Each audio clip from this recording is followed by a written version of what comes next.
Yeah. So I have a question. You talked about the transition of the power systems, but you didn't talk about how do you transfer the rail system from the light train to the light train to the heavy rail system. How we transfer? How we connect light rail and heavy rail? Yes. The tracks? Yes.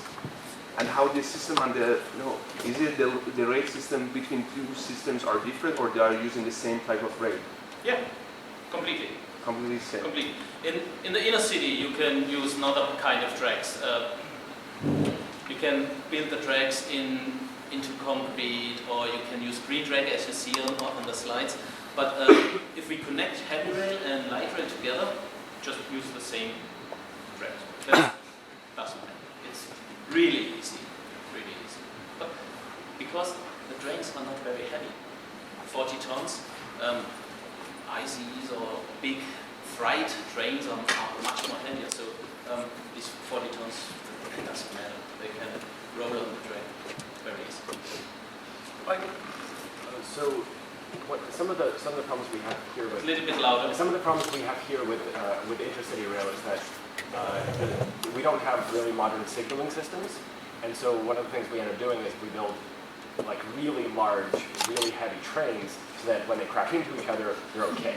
So, how do you deal with signaling and safety in systems in which many different kinds of trains are running? Our trains we use on the German railway, the dual mode vehicle, is able to put the norms from heavy rail, 800 kilonewtons in front for crash, it fits that. So it's a heavy rail train. It's designed for heavy rail, and we use it to travel on tram. And signalization is different. If we drive on German rail, for example, or heavy rail tracks, the signalization is for that part.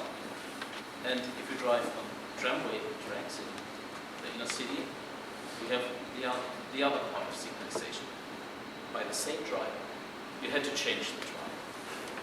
I'll give you an example. If you drive your car, you had a driving license. And on the right side, you check it, you have the driving license for the heavy rail system. And on the left side, you have the driving license for the tramway system.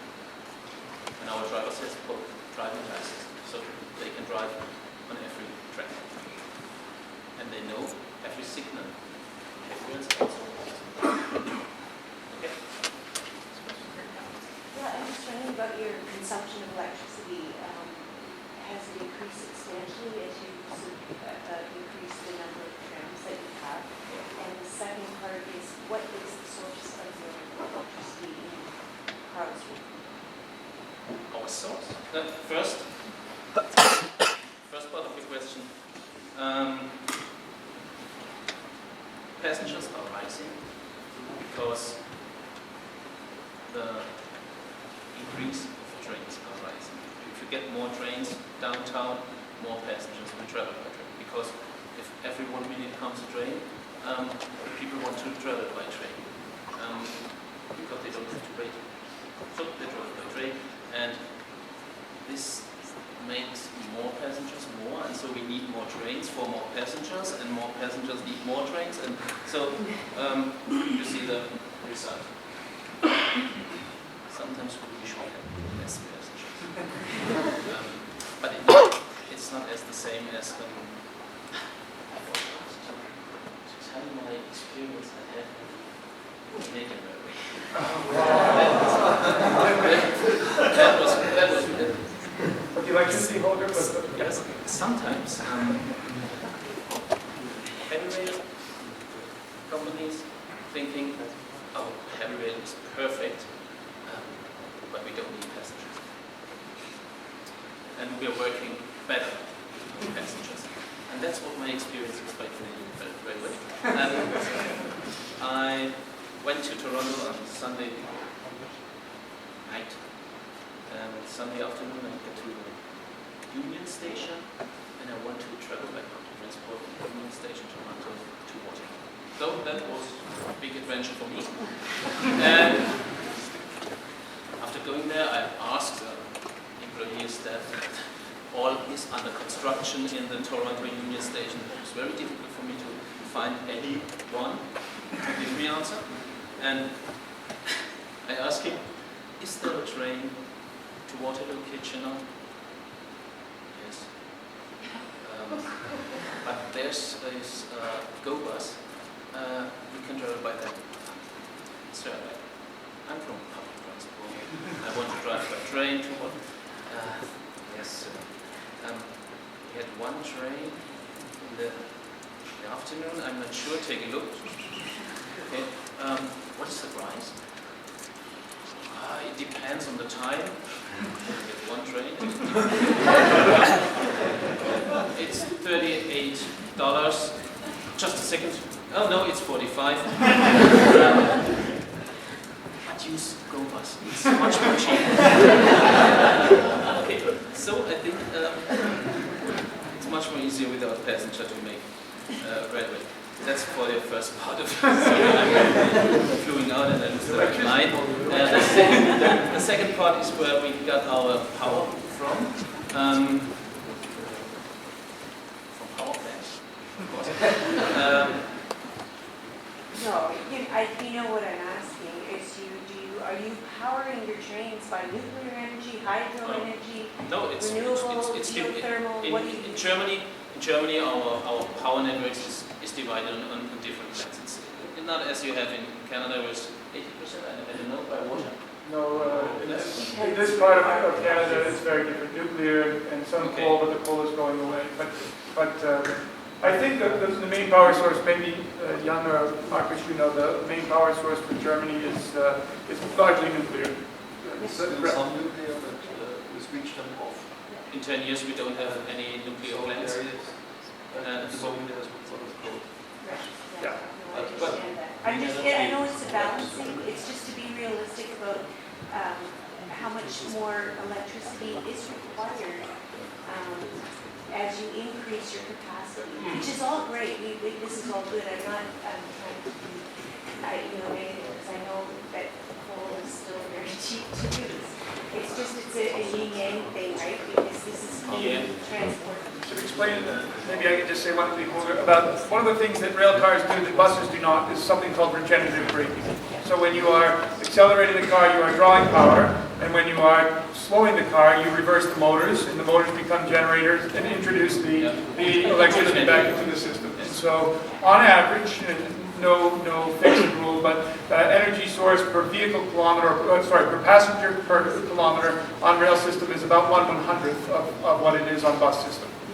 So even if we are burning coal on a per passenger kilometer basis, we are still looking at environmental impacts that are 1/30th, 1/40th of the bus system. Yeah. But certainly the source of the electricity matters is very important. Here, you have a question. Can we talk about financing? Yeah. Okay. Very impressive 85% of the fare loss. What about the other 50% and the capital expenditures? Is it does it come from government's consolidated funds, or is there some targeted money? No, we had a special thing in Karlsruhe. The city of Karlsruhe owns power plant, and they produce energy, and we are getting our energy from the Karlsruhe power plant. This is our system in the country. Did you say coal power plant? This is coal. Yes, this is coal. No, it's coal. Yeah. And the difference, 15% difference, we get money from the money, we get money from that money the power plant is earning by selling the energy to citizens of Karlsruhe. So the 50%, non-existing 15% is going between some brothers in law. Two companies. So it's like left on right. I miss 50% here and I put it on this page and I have. And the capital funding for the infrastructure program is coming from? Most on the computers. This is a good example. This 800 million euros solution is more than 50 millions. 50 millions is a very special number in Germany. If you reach 50 million euros to bring money to costs 50 million or more, the government of Germany give you money, 50% from the costs. From that 800 million euros, 400 million will come from the government of Germany. So 400 million rest is divided to 25% to the government bound with the state, and the rest 25% is by the city of Karlsruhe. And they had to manage it they get incoming from taxes and pay them back to the 25%. But if you are less than 50 million euros, the government of Germany will not help you. So it's just the state that helps you up to $50 million. So they give you until 2011 75% from the cost, and you got 25% by your own. And until 2012 or 13, now it's 50%. So it's getting less. And very important is, where do the state or government get the money from? If I go to the petrol station, fuel my car with gasoline, the taxes are going into a special part, and this money is getting to develop public transport. So, driving car develops public transport.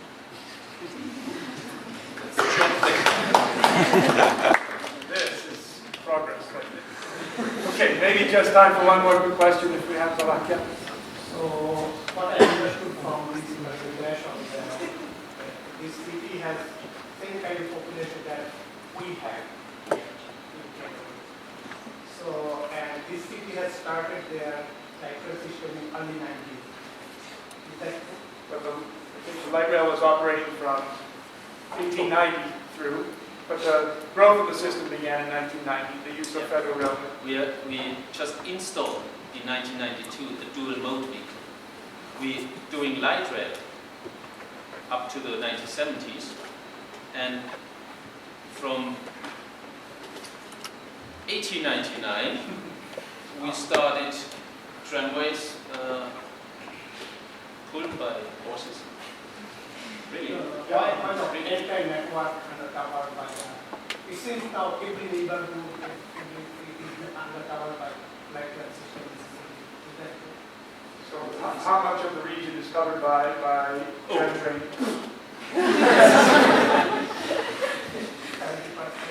That's the question is, how do you define the region?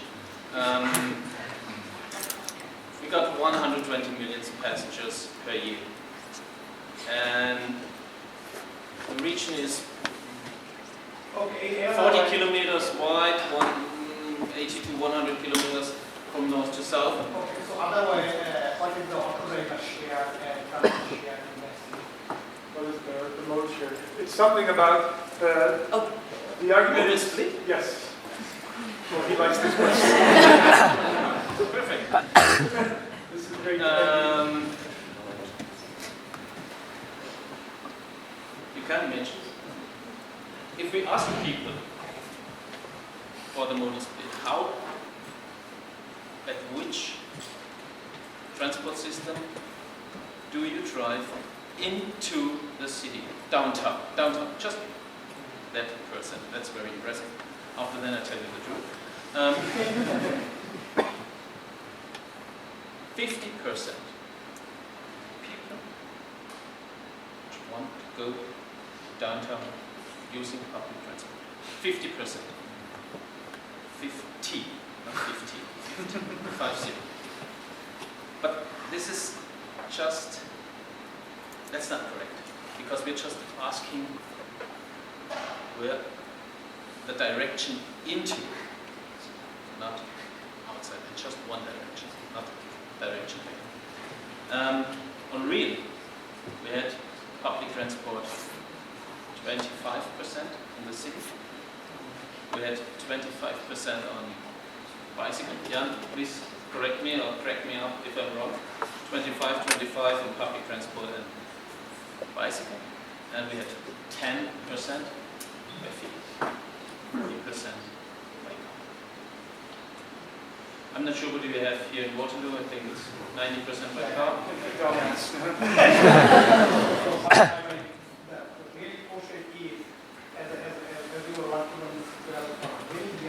What do you see in our system? How do you Okay, I don't know the system will be, but I'm sure if you install a light rail train, the use of public transport will rise. Because light rail, tramway, it doesn't matter what we're talking about. We're talking about tramway or light rail. We're talking about rail with short distance between stations, with comfortable vehicles, with a really good time schedule, will rise your passenger. Really, I'm sure. And of course, much more than now. By talking about 7 or 8 or 9%, I'm not sure. That's Okay, I think, I don't know if any of you have ever had the opportunity to give a presentation in a second language, but it is no easy feat. So we are building light rail and we are speaking all this time in English, so maybe 2 equal challenges for tonight. But Holger, it's been fantastic. Thank you very much.